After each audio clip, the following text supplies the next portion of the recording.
গাজীপুরে সাবেক মন্ত্রী মোজাম্মেলের বাড়িতে হামলা, স্থানীয়দের মারধরে আহত 20। পাবনায় ভুয়া প্রকল্পে কোটি কোটি টাকা লোপাট, অভিযুক্ত জেলা পরিষদ চেয়ারম্যান পলাতক। মাঠ পর্যায়ে লবণের দাম অর্ধেকে নেমে গেছে, বিপাকে চাষিরা।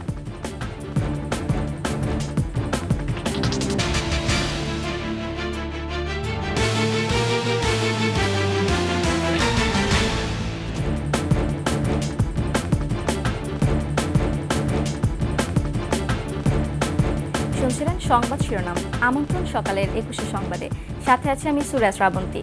দর্শক, 21 টেলিভিশনের সংবাদ একসাথে সরাসরি দেখতে পাবেন আমাদের ফেসবুক পেজ www.facebook.com/2124 অনলাইনে। এছাড়া সাবস্ক্রাইব করতে পারেন www.youtube.com/@the-21 চ্যানেলে।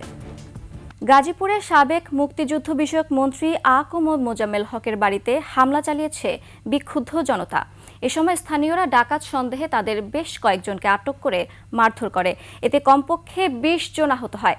গাজীপুর প্রতিনিধি অপূর্ব রায়ের পাঠানো তথ্যচিত্রে ডেস্ক রিপোর্ট।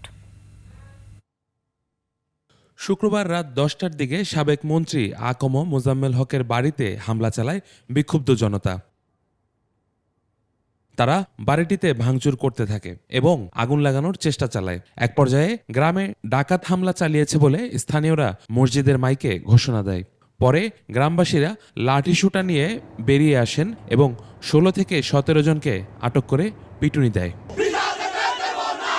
বৈষম্য বিরোধী আন্দোলনকারীরা জানান, পরিকল্পনা মোতাবেক যুবলীগ ও নিষিদ্ধ ঘোষিত ছাত্রলীগ ছাত্রদের উপর হামলা করে।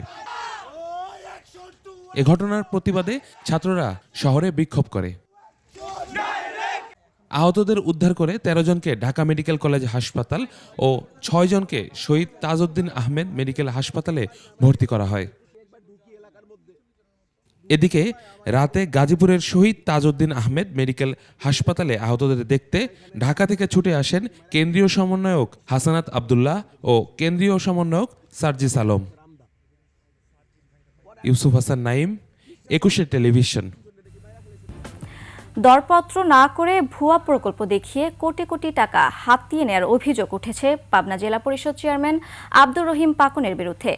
দুর্নীতিতে সহযোগিতার অভিযোগ রয়েছে পরিষদের মেম্বার, প্রধান নির্বাহী কর্মকর্তা ও দায়িত্বে থাকা কিছু কর্মকর্তা কর্মচারীর বিরুদ্ধেও।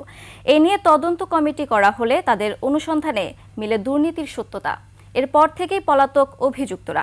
পাবনা প্রতিনিধি রাজিউর রহমান রবির তথ্যচিত্রে ডেস্ক রিপোর্ট।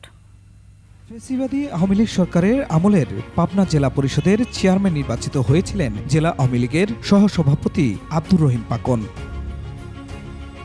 চেয়ারম্যান হয়েই দুর্নীতির মাধ্যমে নিজের পকেট ভারী করার কাজে নেমে পড়েন পাকন। পাবনাবাসীর কাছে পরিচিত ছিল তার দুর্নীতির ভরপুত্র হিসেবে। অভিযোগ ওঠে ভুয়া প্রকল্প দেখিয়ে সরকারি অর্থ লুটপাটের। জেলা পরিষদের আওতায় রাস্তার পাশে গাছ লাগানো ও কাটা, শেখ মুজিবুর রহমানের মোরাল ও ডিজিটাল ডিসপ্লে বোর্ড স্থাপন সহ নানা নামে করেন ভুয়া প্রকল্প। আমাদের নতুন বিল্ডিং এর 5 কোটি 30 লক্ষ টাকা ছিল। ওইখান থেকে সয়েল টেস্টের নামে তার নিজস্ব প্রতিষ্ঠান দিয়ে কাজ করাইছে। কোটি কোটি টাকা এখান থেকে আত্মসাৎ করেছে। শুধু তাই নয়, জেলার বিভিন্ন স্কুল, কলেজ, মসজিদ, মাদ্রাসার নামে বরাদ্দ দেখানো হয়, অথচ টাকা বরাদ্দের কথা জানতেন না ওই সব প্রতিষ্ঠানের কেউ। বলছিল যে আপনাদের পাশের ব্যবস্থা করা হবে বা টেন্ডার হবে। তারপরে আমরা আর কোনো খোঁজ খবর জানিও না বা পাইও নেই। এই মসজিদের টাকা 2-4 বছরের মধ্যে পাই নেই, তাহলে এই টাকাটা গেল কোথায়? এই প্রথম শুনলাম যে আমাদের এই 5.5 লক্ষ টাকা প্রকল্প আছে। 5 আগস্টের পর অফিস থেকে গায়েব সেই সব প্রকল্পের ফাইল। কর্মকর্তা কর্মচারীরা দায় চাপাচ্ছেন পরিষদের সদস্যদের দিকে। আগের পর্ষদ সদস্যরা এটা জোর করে করানো হয়েছে আমাকে দিয়ে। এই ধরনের কোনো ফাইল আমার কাছে নাই। ফাইল হলে অ্যাকাউন্টেন্টের কাছে, ফাইল কি সই করার পরে বিল পাওয়ার পর তো ফাইল আমার কাছে থাকে, ফাইল থাকে ওখানে। তদন্তেও বিভিন্ন অনিয়মের সত্যতা পেয়েছে স্থানীয় সরকার বিভাগের তদন্ত কমিটি। আমার কাছে মনে হয়েছে যে এখানে ডকুমেন্টেশনেরও ব্যাপক ঘাটতি আছে, আইন কানুনের খুব একটা পরোয়া করা হয় নাই। ফ্যাসিবাদী সরকারের পতনের পর পলাতক জেলা পরিষদের চেয়ারম্যান আব্দুর রহিম পাকন সহ অন্য জনপ্রতিনিধিরা। Khurshid Alam, desk report, 21 television. উৎপাদনের ভরা মৌসুমে কক্সবাজারে মাঠ পর্যায়ে লবণের দরপতন ঘটেছে। দাম কমে ১৪০০ টাকার ২ মনের বস্তা বিক্রি হচ্ছে ৭০০ টাকায়। দাম অর্ধেকে নেমে আসায় বিপাকে চাষিরা। কক্সবাজার প্রতিনিধি আব্দুল আজিজের তথ্যছবিতে ডেস্ক রিপোর্ট। ভরা মৌসুমে ব্যস্ত লবণ চাষিরা। অনুকূল আবহাওয়ায় ভালো হয়েছে উৎপাদন, তবে সপ্তাহের ব্যবধানে দাম অর্ধেকে নেমে আসায় দুশ্চিন্তায় তারা। জানান, ১ মন লবণ উৎপাদনে মাঠ পর্যায়ে খরচ ৩৫০ থেকে ৪০০ টাকা। দাম কমে এখন বেচতে হচ্ছে ৩৫০ টাকা মন দরে। মন প্রতি লবণে ৭০০ টাকার উপরে আমাদের খরচ হয়। এখন আমরা বিক্রি করতে গেলে ২০০ টাকার বেশি বিক্রি করতে পারতেছি না। এখন তো মিল মালিক হলে সিন্ডিকেটের কারণে আর লবণের দাম না পাই। লবণের অবস্থায় দাম কম, মানে কিমত কম, আর খরচের দিকে নোয়ারের। বিসিকের লবণ চাষ প্রকল্পের কর্মকর্তারা জানান, বাজারে সরবরাহ বৃদ্ধি পাওয়ায় দাম কমেছে। তবে চাষিরা যাতে ক্ষতিগ্রস্ত না হন সেজন্য বিষয়টি মনিটরিং করা হচ্ছে। মজুদের লবণটা যখন শেষ হয়ে যাবে তখন অটোমেটিক আবার নতুন সিজন শুরু হয়েছে, তখন আবার চাহিদা বাড়তে থাকলে তখন অটোমেটিক লবণের দামটা আবার বৃদ্ধি পাবে। আমরা তাদেরকে পরামর্শ দিয়েছি যে যাতে বাজারে যেহেতু সরবরাহ বেশি, তারা যেন একসাথে সব লবণ বিক্রি না করে ধাপে ধাপে আস্তে আস্তে বিক্রি করে। বিসিকের তথ্য মতে কক্সবাজার ও চট্টগ্রামের বাঁশখালী অঞ্চলে চলতি মৌসুমে ৬৮,০০০ একর জমিতে লবণ চাষ হচ্ছে। উৎপাদন লক্ষ্যমাত্রা নির্ধারণ করা হয়েছে ২৬,১০,০০০ মেট্রিক টন। সমর ইসলাম, ডেস্ক রিপোর্ট, ২১ টেলিভিশন। বগুড়ার সবজি বাজারের দরদাম জানাতে যুক্ত হচ্ছে আমাদের প্রতিনিধি আবুল কালাম আজাদ। শীতকালীন সবজির ভরা মৌসুম চলছে যেহেতু, তো বগুড়া এখন বাজারের দরদাম কেমন দেখছেন, বিস্তারিত জানাবেন।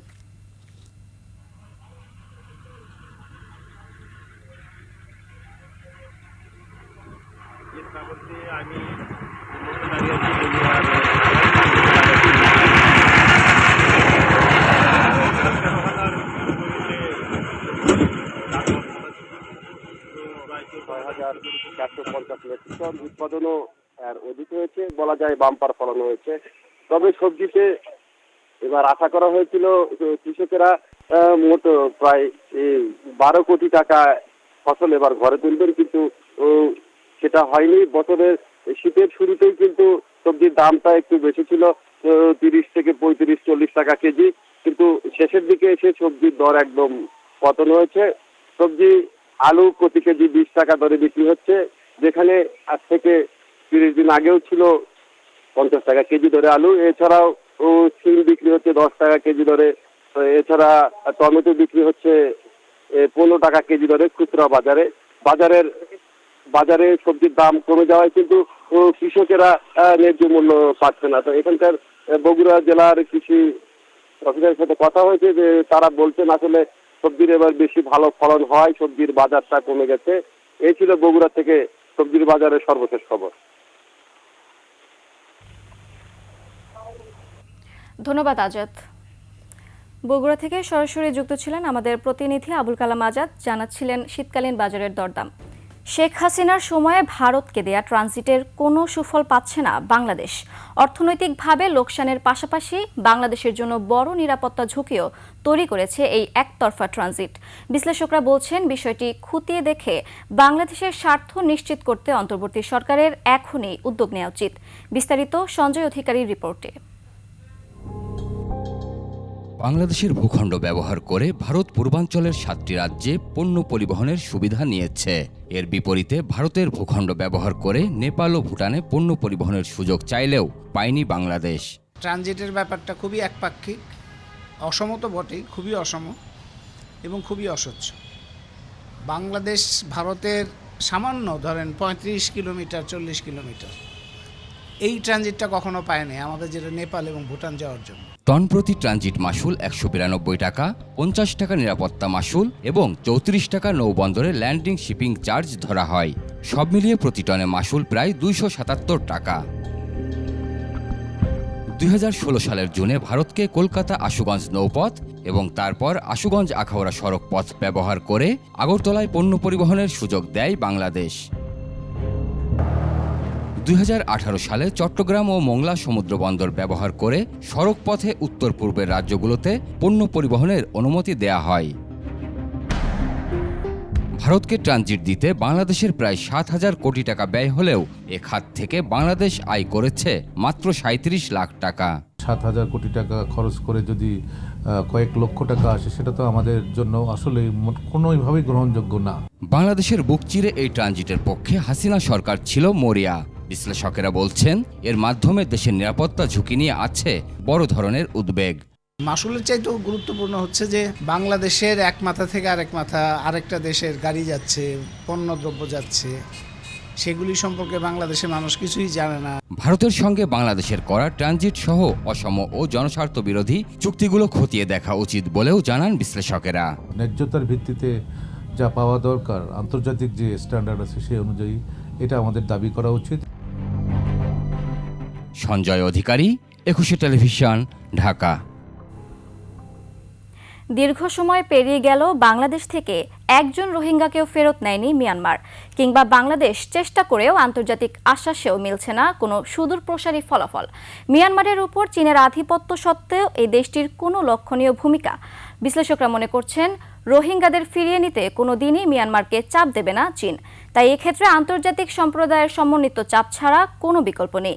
বিস্তারিত জানাচ্ছেন নাহিদ সিরাজি নিমি।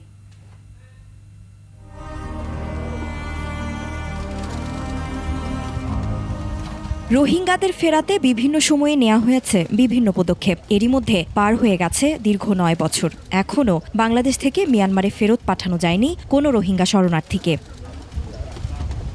এত বছরেও আলোর মুখ দেখেনি রোহিঙ্গা সংকট। আন্তর্জাতিক সম্প্রদায়ের কাছে বহুবার সাহায্যের প্রতিশ্রুতি পেয়েও বর্তমানে প্রায় ধামাচাপা পড়ে গেছে রোহিঙ্গা প্রত্যাবাসন ইস্যু। চীনের মতো পরাশক্তিও দিয়েছে নানা প্রতিশ্রুতি, তবে বাস্তবে চীনের খুব বেশি পদক্ষেপ দেখেনি বাংলাদেশ।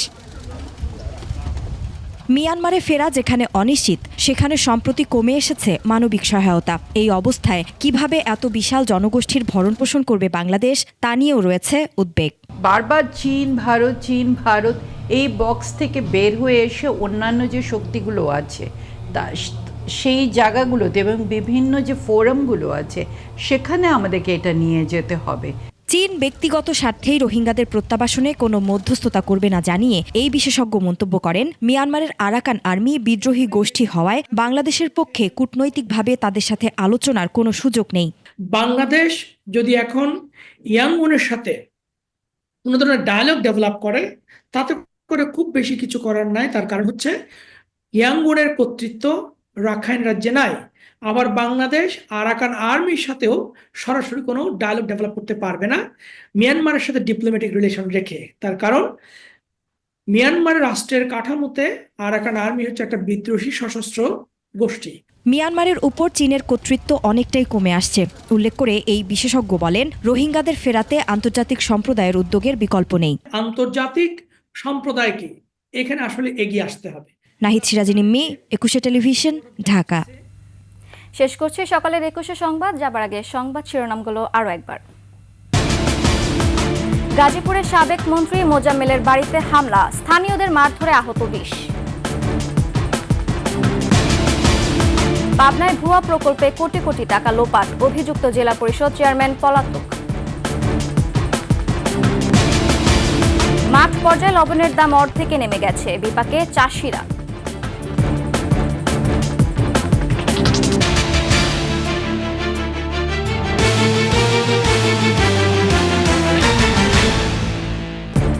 সর্বশেষ সংবাদ জানতে ডায়াল করুন 2021 নম্বরে, আর ভিজিট করুন ekushe-tv.com ওয়েবসাইটে। ফেসবুকে ভিজিট করতে পারেন www.facebook.com/ekushe24 অনলাইনে। এছাড়া সাবস্ক্রাইব করতে পারেন www.youtube.com/@ekushe চ্যানেলে। এতক্ষণ সঙ্গে থাকার জন্য ধন্যবাদ। পরবর্তী সংবাদ সকাল 9টায় দেখার আমন্ত্রণ রইল। একুশের সাথেই থাকুন।